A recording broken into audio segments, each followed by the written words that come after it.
Hilton, did you know that more people in the United States check their Facebook and watch the Super Bowl than exercise their right to vote? We've got some serious issues to deal with. So how come so many of us don't even bother to vote? Is it because we don't care?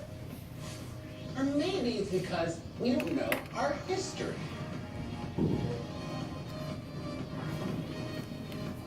So let's go back, way back.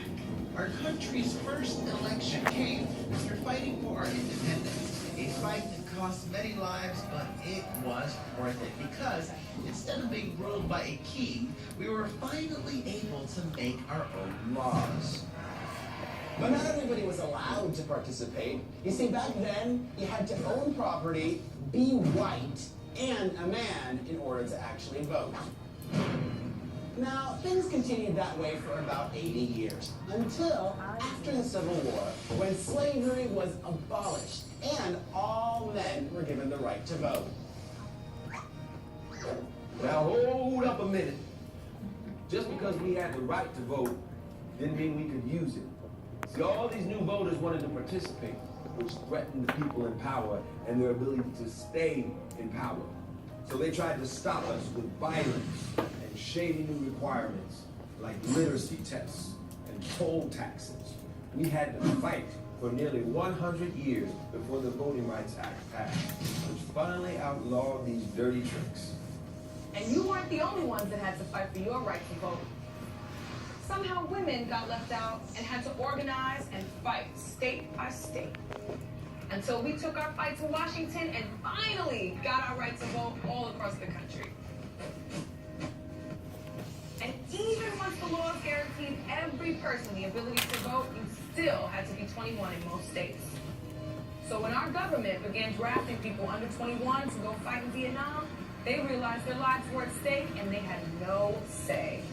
Young people all across the country rose up in protest and demanded that everyone over 18 should be allowed to vote. And since then, young people's votes have been crucial in deciding lots of big elections. Like in 2008, when a black candidate had a real chance to become president, young people showed up in record numbers. Every year, we make up a larger share of the voting population, giving young people more power, but only if we participate. So let me break it down. Together, there is so much we can decide, like whether or not we should go to war, or how we spend our money, and how we power our lives.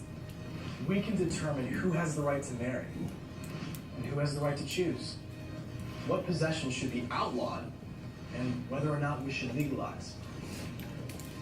It's up to you to make your choices and shape our future. If we sit on the sidelines, then others will make it work for them instead of us. So let's make our voices heard. So what would it take for you to vote?